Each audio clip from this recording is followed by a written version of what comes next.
Também digo a vocês que eu já não vi a hora de estar de volta. Como faz falta. É como respirar. É uma coisa que, acredito eu, uma completa a outra. E assim, o Senhor vai nos dando graça para caminharmos juntos.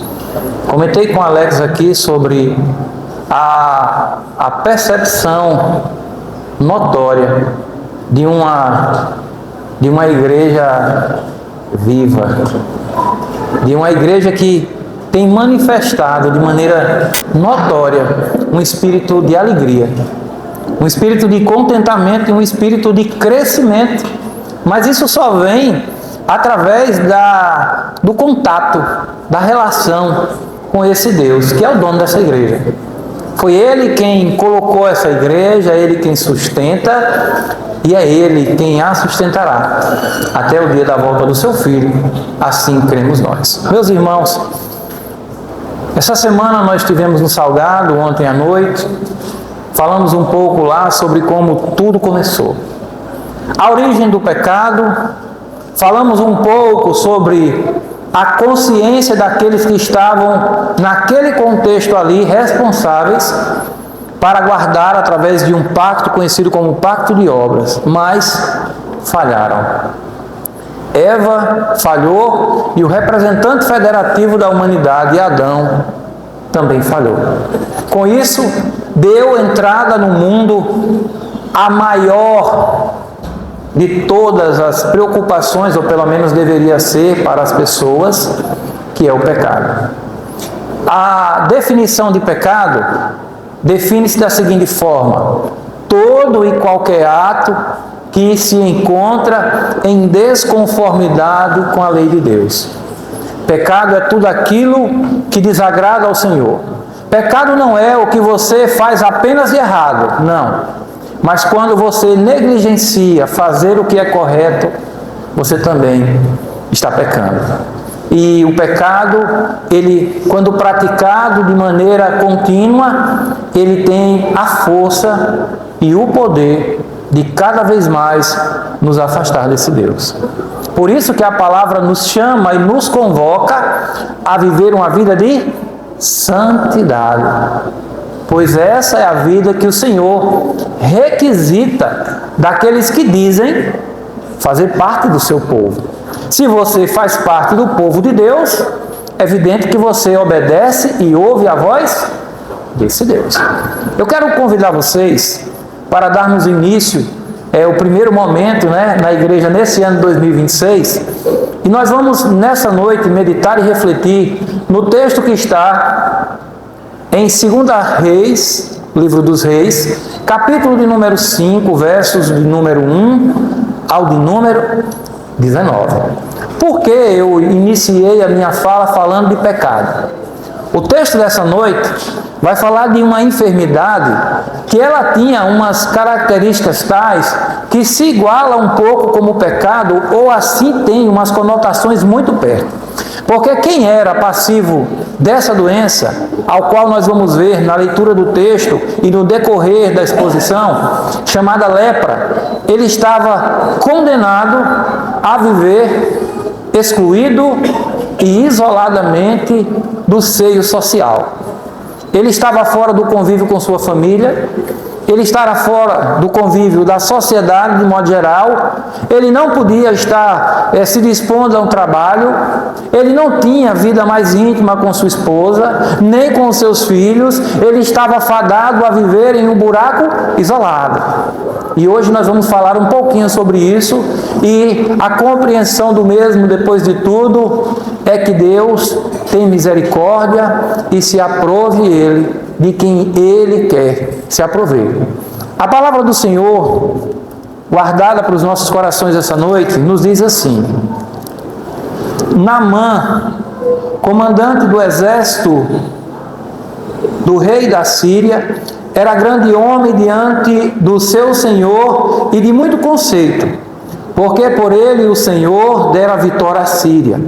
Era ele herói de guerra, porém leproso.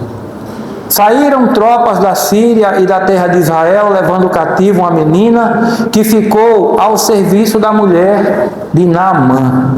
Disse ela à sua senhora: tomara o meu senhor estivesse diante do profeta que está em Samaria, ele o restauraria da sua lepra.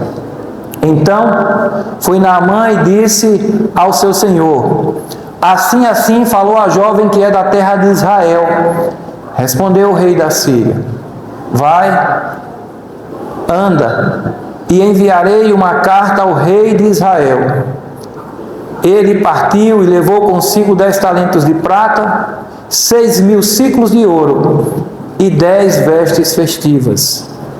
Levou também ao rei de Israel a carta que dizia: logo, em chegando a ti esta carta, saberás que eu te enviei Naamã, meu servo, para que o cures da lepra.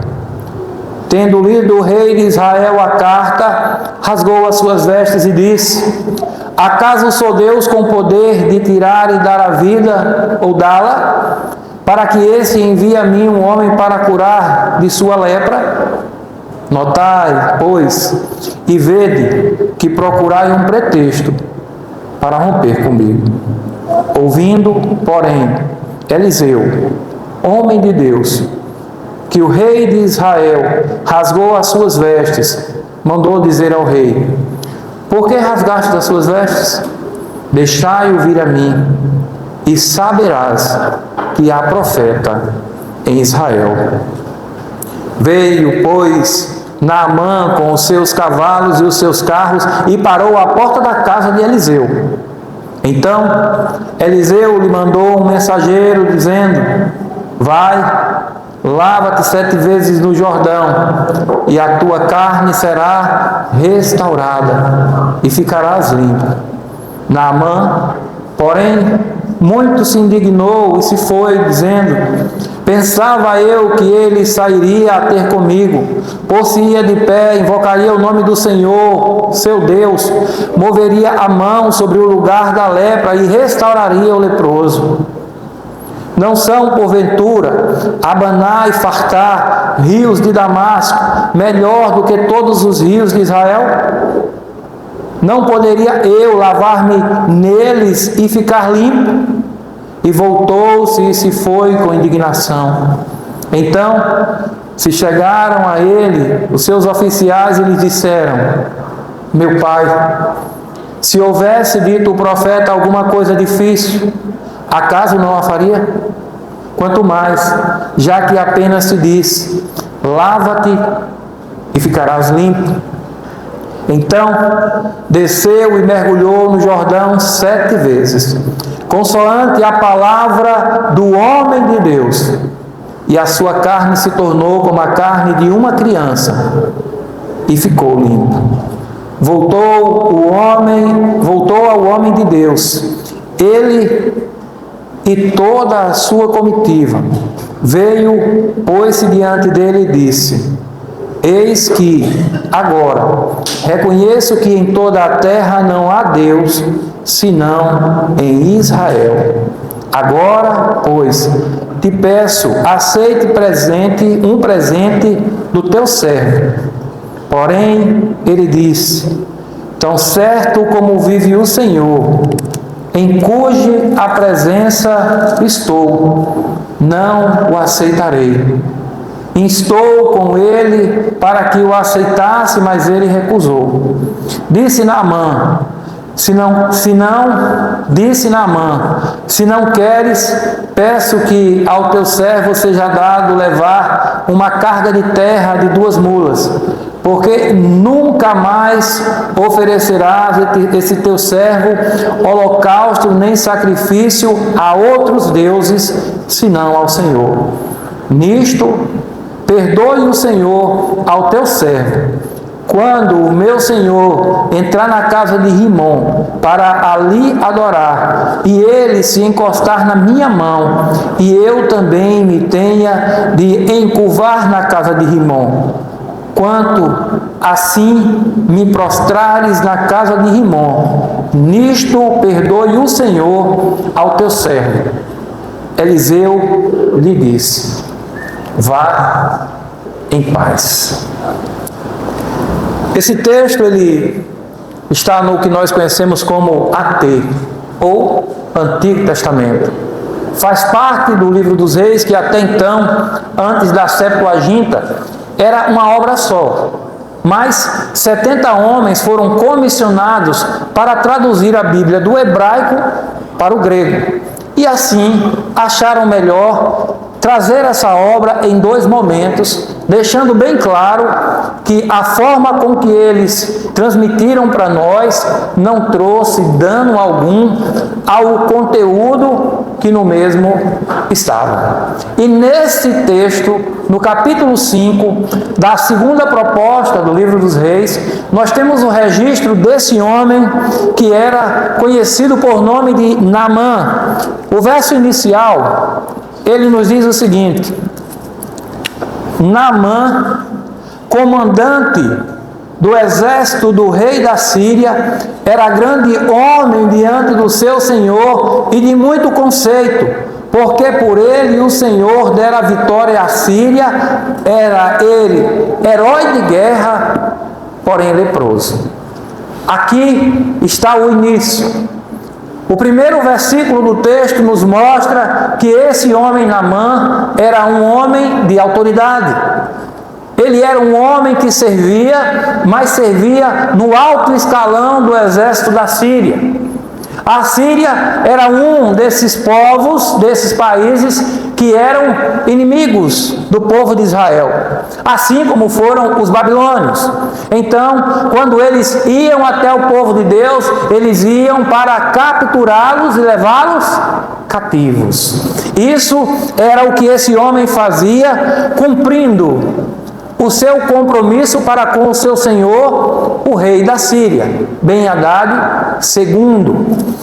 Ainda no verso 1, diz que o Senhor com S maiúsculo, ele era com Naamã, porque as vitórias da Síria era o Senhor quem o dava. E parece até um pouco confuso para nós ver Deus agir por um povo ímpio, um povo idólatra, contra o seu povo. Mas isso mostrava o quão profundo estava o povo de Deus na idolatria e no distanciamento para com o seu Senhor. E Deus utiliza até mesmo de outras nações como chicote de Deus para disciplinar os seus. E assim iniciou-se essa história.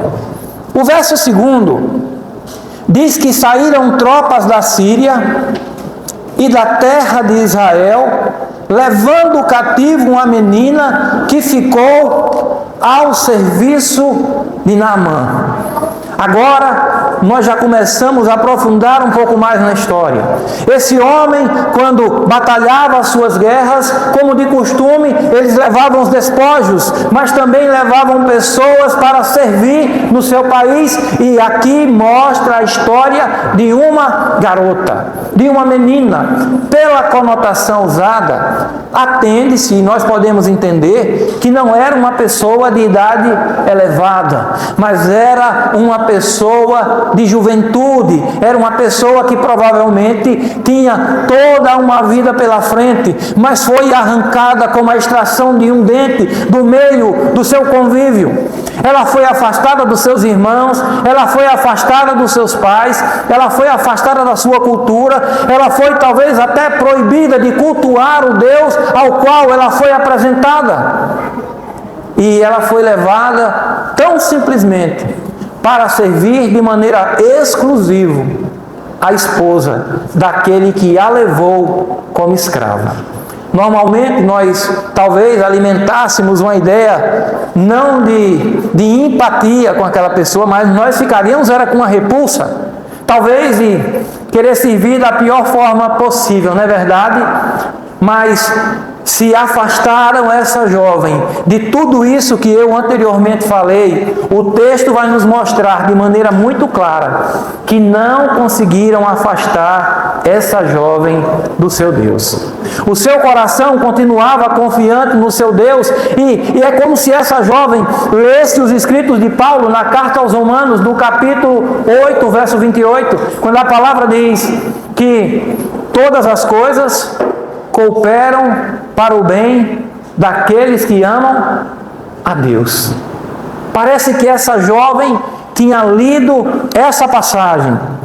O verso de número 3 diz que disse ela a sua senhora. Essa jovem, quando ela soube da enfermidade de Naamã, do estado de separação que aquela enfermidade trazia para o seu senhor, ela, ao invés de achar bom, ela, ao invés de dizer, eu achei foi pouco, eu quero é que essas feridas lhe comam, eu quero é que você sofra ainda mais, ela fez aquilo que o Senhor nos ensina. Ela tomou parte, ela compadeceu-se, ela se inteirou e teve compaixão dele, porque ela disse: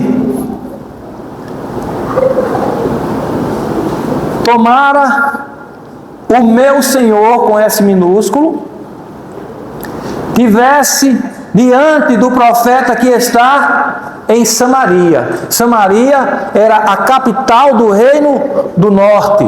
Depois da queda do reino unificado, que teve como último rei Salomão, passou agora a existir em duas divisões: reino do norte e reino do sul. Então, aqui ela está falando da capital do reino do norte, que tinha naquele contexto como rei Jorão. E ela concluiu dizendo: ele o restauraria da sua lepra. Mas, meus irmãos, reflita comigo, qual foi a vivência dessa jovem para ela falar tão categoricamente de que se ele fosse estar diante daquele homem da parte de Deus, este homem teria da parte de Deus autoridade e poder para curar daquela lepra? Veja comigo, o capítulo de número 4 mostra que esse homem de Deus, Eliseu, ele aumentou o azeite da viúva.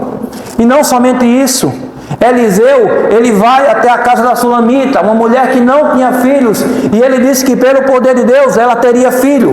Porém, mais à frente, esse jovem morre e ela vai com o emissário até o profeta, e depois que o profeta chega, pela vontade e o poder de Deus, esse jovem novamente tem a sua vida restaurada. Imagina o coração de uma mãe que chorava e pranteava a perda do seu filho, e vê o poder e a graça de Deus ser duplamente manifesta diante dos seus olhos. Vocês acham que esses atos aqui ficavam isolados? Eles corriam os 4 cantos daquele reino, falando e de modo a manifestar os prodígios, sinais e maravilhas feitos por Deus no meio do seu povo. Mas existe uma coisa muito triste dentro de tudo isso. Era que mesmo com tantas maravilhas manifestas por Deus, esse povo ainda continuava com os seus corações duros. Eles ainda continuavam com os seus corações rígidos e resistentes acerca da obediência ao Senhor. E essa jovem mostra que a obediência a Deus não tem nada a ver com idade. Não. Você pode ficar velho dentro de uma igreja, se no seu coração não for plantada a divina semente e não haja de fato o verdadeiro nascimento e o quebrantamento de espírito em sua vida, você continuará sendo rebelde. Mas você pode ser jovem, mas ser alcançado pelo eficaz e autêntico Evangelho, aplicado pelo Espírito Santo no coração daqueles que pertencem ao Senhor. E essa jovem falou com convicção, dizendo: se ele tivesse diante daquele que fala da parte de Deus, ele curaria. Ele curaria. Meu irmão, você imagine comigo, Naamã tinha uma doença que, por mais que ele comprasse os ternos italianos, camisas de linho fino, que ele podia comprar os mais finos perfumes da época.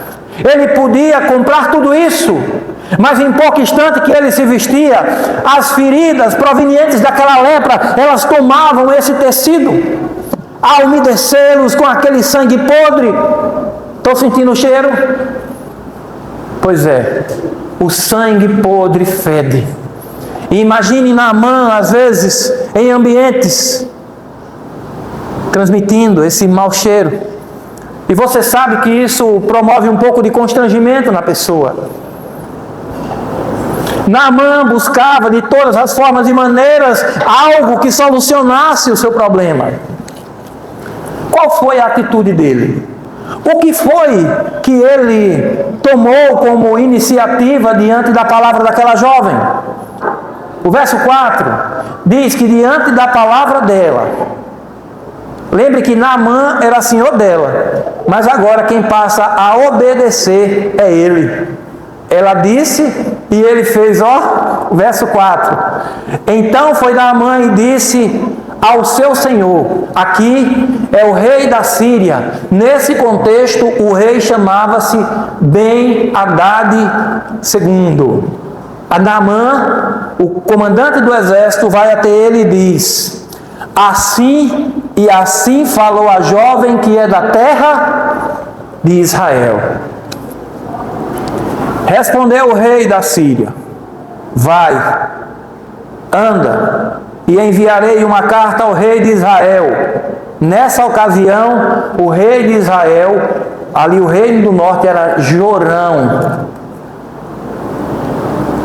ele partiu e levou consigo, olhe bem o que ele levou.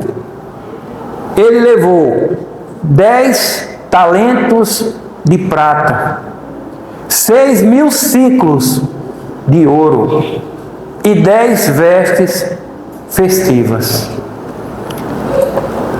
Naamã, ele foi pronto para naquilo que ele poder comprar, ele poder conquistar o que tanto ele almejava. E isso é uma pergunta que eu e você devemos fazer hoje. A lepra simboliza o pecado, e o pecado, por sua vez, traz como consequência uma coisa chamada separação. E eu sei que você tem um esposo, uma esposa, um primo, um irmão, um amigo, alguém que você bem quer, que não conhece ainda o Senhor. E que você faria o que fosse possível, aquilo que você pudesse, se fosse o caso, comprar uma credencial para que ele tivesse de fato um encontro com o Senhor, para que ele fosse nascido de novo, porque você sabe que isso é a coisa mais importante que nós podemos ter na vida. Não é ouro e nem prata, pois isso não faz a menor diferença no grande dia, no dia em que nós estaremos diante do tribunal de Deus, e apenas Cristo, que hoje é o nosso advogado, está à destra de Deus, mas a palavra diz que ele tornará, porém não como advogado, mas ele virá como juiz e fará a separação do joio e do trigo. Até onde eu sei, quando nós partimos, nós não levamos nada dessa terra. E Naamã levou tudo isso numa ideia de que quando ele chegasse lá, ele podia chegar e dizer: quanto custa para você me curar dessa lepra? Quanto custa para que eu tenha os meus relacionamentos restaurados? Ou melhor dizendo, no caso nosso como cristão, quanto custa para que o nosso relacionamento com Deus seja restaurado? Tem uma canção que diz assim: sei que foi pago um alto preço, isso, mas eu não sei quanto foi, porque não foi ouro e nem prata, mas eu sei o que foi. Foi o precioso sangue do Cordeiro que foi escorrido naquela cruz. Foi o Deus que encarnado cumpriu o que era necessário para cabalmente ser pago a conta, para que o pecado que nos condenava não tivesse mais o poder eterno sobre nós. Na carne, nós sofremos, mas como diz a palavra de Deus, aqueles que nele crê, ainda que morra, viverão. Esse é o grande valor que foi estendido naquela cruz, o nosso Senhor, e pagou a nossa dívida. Naamã, diante do registro daquilo que ele levou, o verso 6 diz que levou também ao rei a carta, a credencial de rei para rei, de Ben-Hadad para Jorão, e disse assim: logo em chegando a ti esta carta, saberás que eu te enviei Naamã, meu servo, para que o cure da lepra. Agora eu pergunto, por acaso a menina disse que era o rei que ia curar? A menina disse que era o rei de Israel? Não. Ela disse que era o homem da parte de Deus, o profeta, aquele que falava da parte de Deus, e não era o rei. Se bem que quem levanta rei é Deus, porém cada um tem a sua função. Cada um tem o seu dever e a sua missão específica. Mas aqui nós temos o registro de vamos dizer assim, um incômodo diplomático.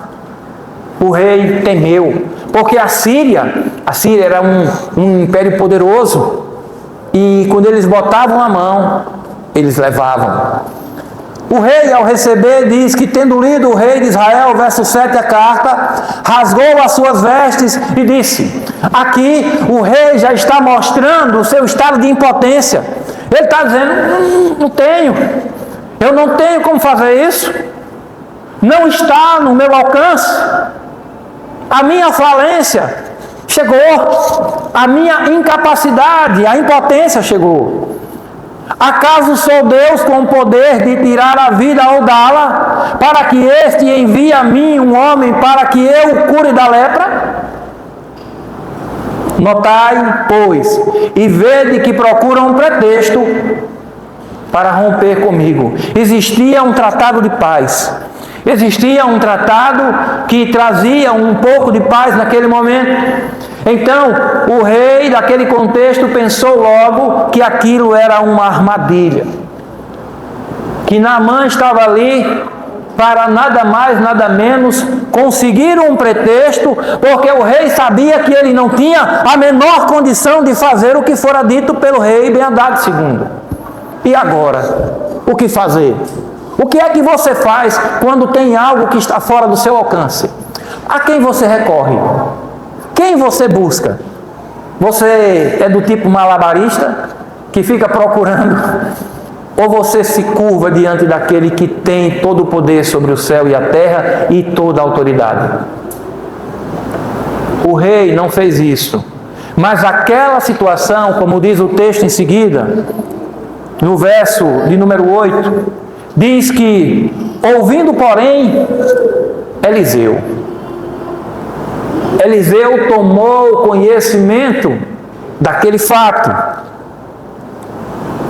O homem de Deus, que o rei de Israel rasgara as suas vestes, mandou dizer ao rei, que rasgou as suas vestes: deixai-o vir a mim, e saberás que há profeta em Israel. Que em Israel ainda há o que a palavra chama dos remanescentes fiéis. Aqueles que Deus preserva mesmo em meio ao mais alto caos. Aonde as pessoas ainda continuam com os corações de dura cerviz, com a ingratidão espumando na boca, dispostos a receber todo o favor de Deus, mas absolutamente contrários a seguir o seu senhorio. Aos favores de Deus eu quero todos, mas servi-lo em obediência. Eu sou muito jovem. Quando eu ficar um pouco mais velho, talvez eu queira isso. Meus irmãos, eu já falei isso reiteradas vezes aqui. Eu fui encontrado por Cristo, porque aquela frase que vocês ouvem, eu encontrei Jesus. Meus irmãos, Jesus nunca teve perdido, não, entenda isso. Perdido estavam nós ali que estávamos mergulhados no charco de lodo, perdidos, mergulhados, cegos pelo pecado. Nós fomos encontrados, nós fomos achados por Ele. E esse homem da parte de Deus, assim como aquela jovem, mesmo em meio a um povo idólatra, ele mantinha-se íntegro. É a prova de que o genuíno cristão, seja ontem, hoje ou amanhã, quando ele de fato tem vida, quando ele de fato conhece e foi conhecido por Deus, não é a circunstância que os fazem mudar. Eles são mantidos íntegros, independente da mesma, porque quem os mantém assim é o dono de tudo que você pode ver ou tocar. O verso 9 diz que diante da fala do profeta, agora essa fala chega a Naamã.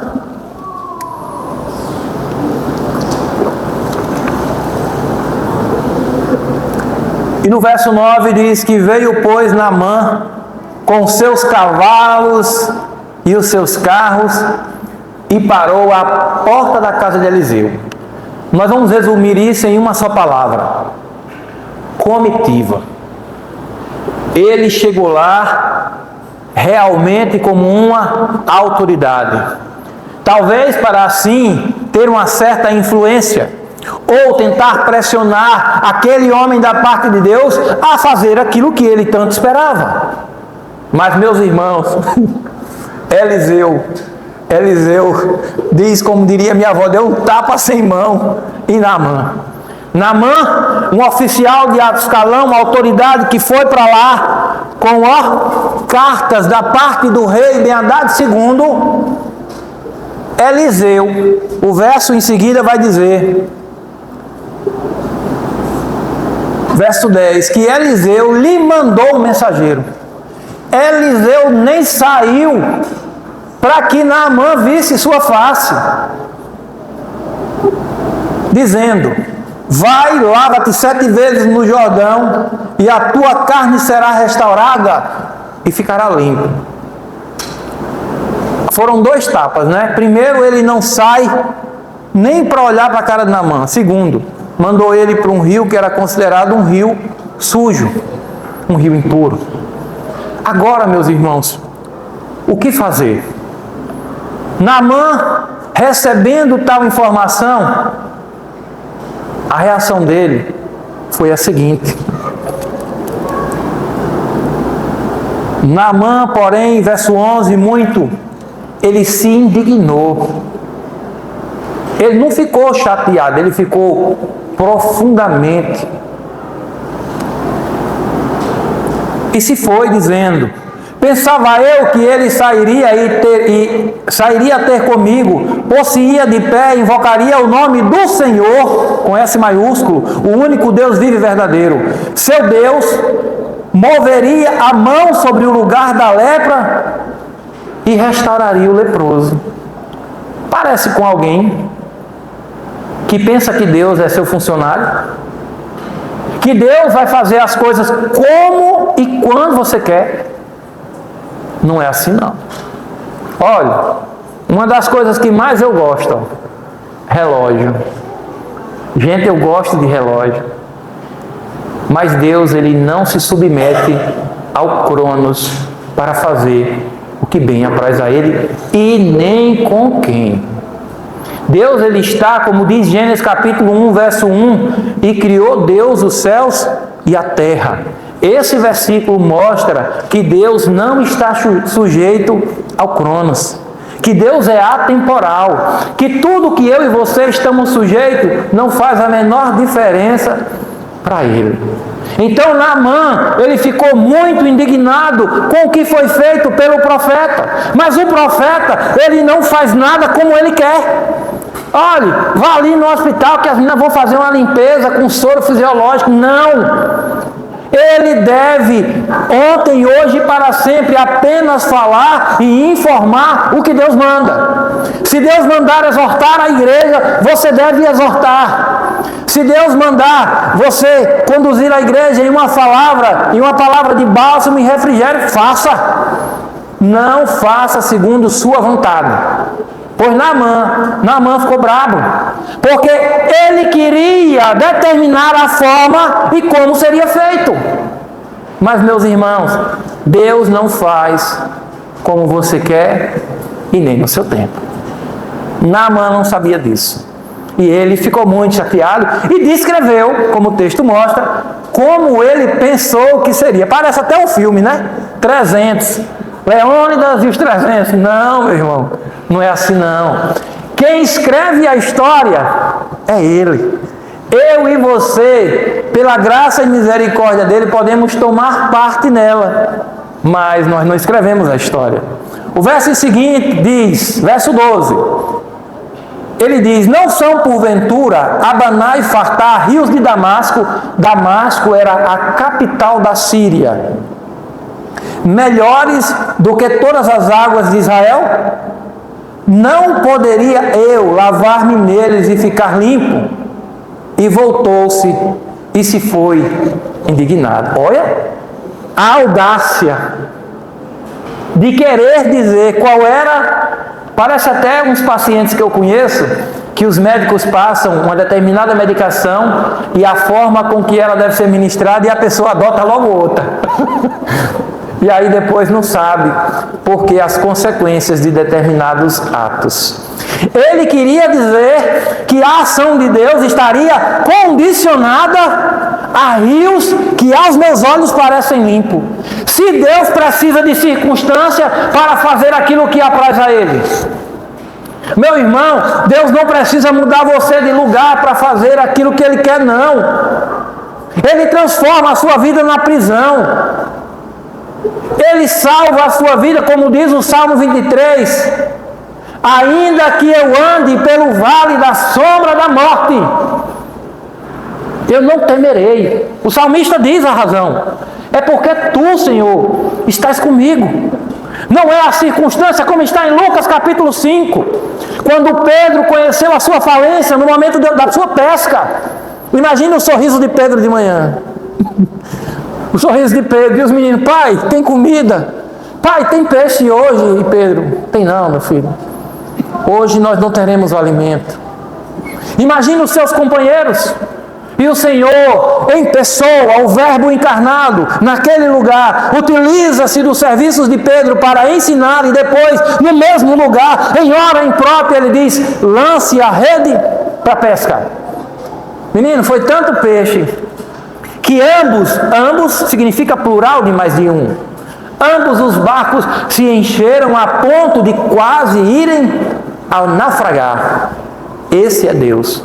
O Deus que não está condicionado a hora, lugar e nem circunstância. Mas Naamã não sabia disso. Naamã não tinha esse conhecimento e quis ensinar a Deus. O texto continua no verso 14 dizendo: então desceu e mergulhou.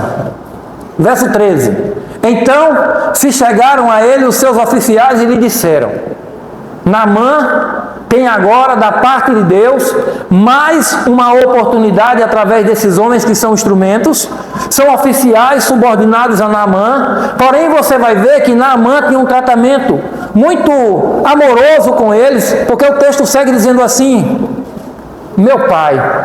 Olhe como os seus subordinados, os oficiais menores, tratavam ele como meu pai. Ou seja, Naamã era alguém carinhoso, era alguém próximo, era cuidadoso com os seus. Diz assim: meu pai, se houvesse dito o profeta alguma coisa difícil, acaso não faria? Quanto mais, já que apenas te pediu, lava-te e ficarás limpo. Será que esses oficiais sabiam do anseio de Naamã pelo desejo de curar-se da lepra ou não? Vocês têm noção do que Naamã já poderia ter feito intuitando a cura de sua lepra? De poder deitar-se com sua esposa, de poder estar em sociedade de modo sem ter os olhares por baixo? Tem noção? E aí o Senhor usa esses homens para mais uma vez fazer, acorda, Naamã. E eles disseram: se fosse difícil, o Senhor não faria? O que te custa? Está bem aqui o rio. Sabe o que foi que Naamã fez? O verso 14 diz que então desceu e mergulhou no Jordão 7 vezes. Agora pare comigo. Pense que Naamã deu o primeiro mergulho. Quando ele subiu, você acha que ele fez o quê? Eu, conjecturando, eu imagino que quando ele desceu, que subiu, ele olha logo o corpo para ver se já ficou. E aí ele desce 2. Ele olha de novo. E desce 3, e 4, e 5, 6 e 7 vezes. Poderia ser em uma? Poderia ser em uma? Poderia. Poderia ser até em nenhuma? Lucas capítulo 17, do verso 11 ao 17, o Senhor curou foi 10 leprosos. Nem desceu em água nenhuma. Deus não está condicionado a circunstância nem lugar. Ele faz como bem apraz a ele. Ele não tem satisfação de dar não, Diego. Nem a Alex, nem a ninguém. E ele faz com quem bem apraz a ele. E Naamã, depois de descer 7 vezes em obediência à palavra de Deus transmitida pelo seu profeta Eliseu, o texto é claro quando diz, consoante a palavra do homem de Deus, diz que a sua carne se tornou como a carne de uma criança e ficou limpa. Aqui eu já estou vendo minha bubuzinha, xodózinho já, Laurinha que está vindo aí daqui a 2 meses. Aquela pelezinha tão macia, né? Tão sensívelzinha, sem nenhuma mancha. Meu irmão, isso aqui pode acontecer também com você, que ainda não teve um encontro com o Senhor. E isso é o que acontece quando você tem um encontro com aquele que lava o homem do pecado. É isso que acontece quando você tem de fato um encontro verdadeiro com aquele que, vertendo o seu sangue na cruz, lavou-nos do pecado. É aquele que nos redimiu, aquele que colocou novamente a mim e a você em condições de relacionar-se com Deus por meio do nome dele. Naamã estava limpo. Naamã agora estava passivo de usar qualquer roupa sem ter o constrangimento de vê-la feder. Naamã não mais tinha o sangue podre supurando na sua pele. Naamã não estava mais restrito. Naamã agora estava habilitado a estar em qualquer lugar sem sofrer nenhum tipo de constrangimento ou rejeição. E agora?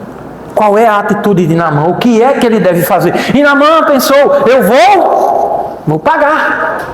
Eu vou pagar e vou pagar um preço justo. Diz no verso 15 que voltou ao homem de Deus.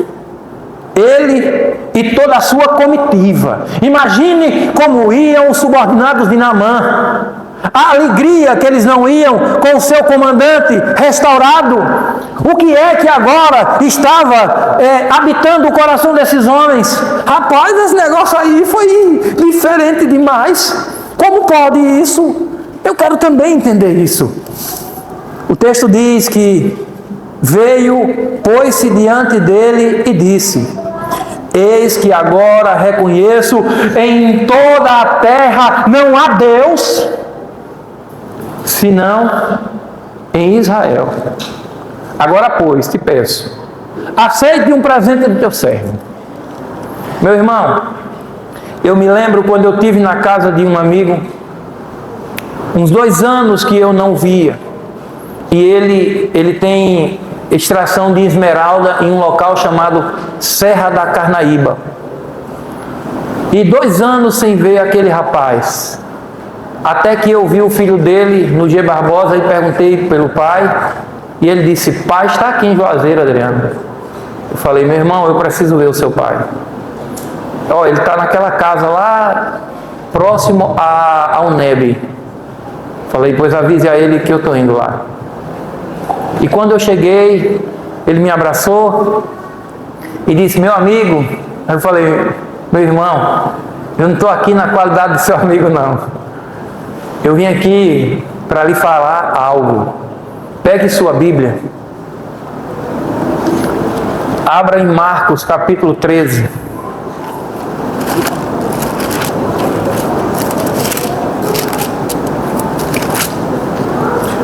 Os 2 primeiros versos dizem assim: Ao sair Jesus do templo, disse-lhes um de seus discípulos: Mestre, que pedras, que construções? Jesus respondeu assim: Mas lhe disse Jesus: Vês estas grandes construções? Não ficará pedra sobre pedra que não seja derribada. Esse amigo estava vislumbrado com as pedras verdes. Ele tinha afastado-se do caminho do Senhor. E quando eu terminei de falar isso a Marcos na casa dele, ele pulava, faltava era bater no teto. Ele disse: ainda hoje existe homem da parte de Deus na terra. E abrindo um fundo falso na caminhonete dele, uma L200 Triton, ele encheu a mão de esmeralda, encheu a mão e disse: tome, é seu. Eu me lembrei desse texto. Eu disse: quero não, meu irmão. E olhe, vocês sabem que eu gosto de pedras. Eu gosto, mas eu não quero. Porque aquilo ali seria para a minha vida, como foi para Gezim, com a lepra de Naamã. Vislumbrou-se pela grandeza de coisas efêmeras. Ele voltou para oferecer ao servo de Deus ouro, prata e vestes. Sabe qual foi a resposta dele? A resposta do servo de Deus foi: porém ele disse, tão certo como vive o Senhor. Olhe bem, viu? Ele está falando do Deus vivo. Ele está falando do Deus que foi e é e sempre será. Ele não está falando de um Deus morto. Ele não está falando de um Deus que está pregado em uma cruz. Ele está falando de um Deus que venceu a morte, em cuja presença estou. Não aceitarei. Instou, ou seja, Naamã ainda insistiu com ele para que aceitasse, mas ele recusou.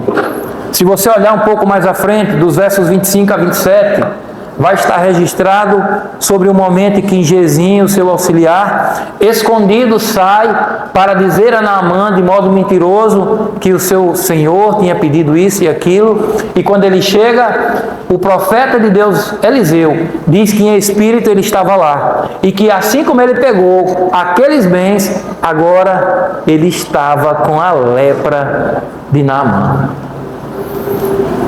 Disse Naamã: se não queres, peço-te que ao teu servo seja dado levar uma carga de terra de 2 mulas, porque nunca mais oferecerás esse teu servo holocausto nem sacrifício a outros deuses, senão ao Senhor. Isso aqui mostra que agora Naamã, ele tinha o intuito de, levando terra de Israel, construir um local de adoração ao Deus de Israel.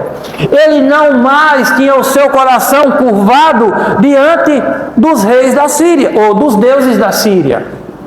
Ele agora tinha no seu coração, no trono dele, habitando o único e verdadeiro Deus, o Senhor dos senhores. Mas ele faz agora um pedido ao servo de Deus, para que Deus assim o contemplasse. Ele disse: nisto, perdoe o Senhor, ele fala aqui, pedindo a Deus, S maiúsculo, ao teu servo, quando o meu Senhor, agora ele fala aqui, o rei Ben-Hadad II, ao qual ele tinha autoridade sobre Naamã, entrar na casa de Rimon, o deus da Síria, para ali adorar, e ele se encostar na minha mão, e eu também me tenha de encurvar na casa de Rimon. Quando assim me prostrares na casa de Rimon, nisto perdoe o Senhor ao teu servo. E por final, Eliseu disse assim: vá em paz. Ele está dizendo assim: eu não te julgo. Sabe por quê? Porque quem sonda e esquadrilha o mais profundo de cada um de nós é Ele. É por isso que em Mateus capítulo 7 está escrito que muitos naquele dia dirão ao Senhor: em teu nome profetizamos, expelimos demônios, fizemos isso e aquilo, fizemos milagres. E Ele vai dizer: apartai-vos de mim, vós que praticais iniquidade. Porque Deus, a transformação que Ele produz no homem, ela é de dentro para fora. Os seus atos manifestam o novo nascimento em Cristo Jesus em sua vida. E isso aconteceu na vida de Naamã. Pergunto eu, Naamã era merecedor desse favor? Como você não é. Mas sobre a vida de Naamã foi estendido o que foi estendido também sobre nossa vida. A graça de Deus e a sua misericórdia nos alcançaram. Será que nós temos que dar fortuna a Deus ou fazer sacrifício andando até Paulo Afonso e voltando de joelho? Deus não quer sacrifício seu. Ele quer a sua obediência. Ele quer saber se de fato é Ele quem reina em sua vida. Ele faz o que quer e com quem quer. Se você tem, meu irmão, algo que você entende que está fora do seu alcance, eu tenho a solução. Está aqui, anunciado essa noite. O Senhor, Ele é a solução para aquilo que você encontrou, a sua falência. E quero te dizer mais. Sabe quanto custa? Não custa nada. Cristo fez o pagamento por você. Mas tem uma coisa que eu não posso deixar de falar. Uma vez que tudo isso é consumado em sua vida, é inevitável que seja manifesto em você os frutos de alguém que de fato se arrependeu e foi agraciado pelo favor imerecido do nosso Senhor. Você acha que você nunca teve lepra? Todos nós tivemos. Porque a lepra aqui simboliza a separação do pecado. O pecado, ele nos separou do Senhor. Mas Cristo, Ele nos sarou desse pecado, nos reconciliando com Deus.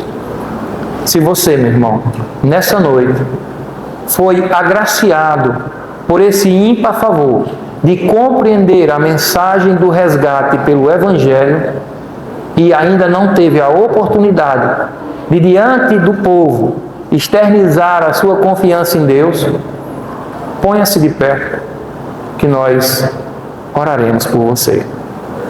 E se porventura você já tem uma vida com Deus, e essa palavra veio ainda mais a endossar a sua confiança nele, agradecemos ao Senhor, porque é um favor que Ele tem nos feito, continuando dia após dia a cuidar de nós, firmando os nossos passos e não nos deixando enganar e nem sermos enganados por ensinos estranhos. Quero convidar vocês a prostrar suas frontes e orar ao Senhor. Pai Santo, longe de nós acharmos sermos merecedores de nenhum favor do Senhor, mas nós reconhecemos esse favor e sabemos que é a Tua graça sobre nossa vida. Obrigado, Pai Santo, por tamanho favor, por esse ímpar ato sobre nós. Obrigado pelo Teu Filho Jesus. Eu te agradeço por cada vida presente. Eu te agradeço, meu Pai, por renovar em mim o fôlego de vida. Eu não sou digno de nada, mas eu sei que aprove ao Senhor. Eu rogo, mantenha os meus pés firmes no Teu caminho, que eu possa, meu Pai, mesmo diante de ser assim um homem falho, ser alimentado, nutrido e sustentado por Ti, para cumprir aquilo que apraz a mim como Teu servo. Graças te damos e assim agradecemos ao Senhor em nome do Pai, do Filho e do Espírito Santo. Amém.